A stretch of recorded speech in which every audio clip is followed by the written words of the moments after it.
কড়াই একটু তেল দিয়ে দেবো পরিমাণ মতন।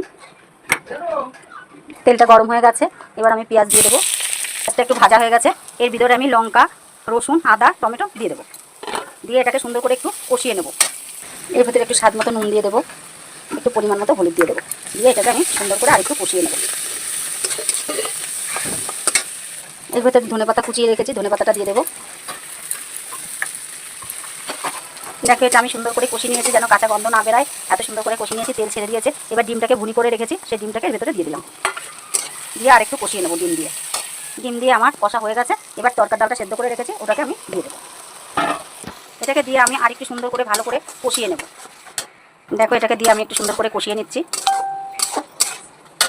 এর ভেতরে একটু হলুদ দিয়ে দেবো, আর একটুখানি স্বাদ মতো নুন দিয়ে দেবো।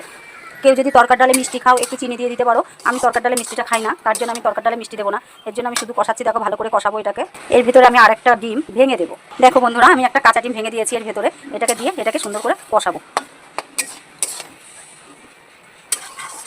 এত সুন্দর করে কষাবো, খুবই টেস্টি হবে, তোমরা দেখো। এবার এর ভিতরে একটু তরকার মশলা দিয়ে দেবো। এটা তরকার মশলা, দেখো তরকার মশলা, একটু মিষ্টি মশলা দিয়ে দেবো। এবার এটাকে আমি আরেকটু কষিয়ে নেবো সুন্দর করে।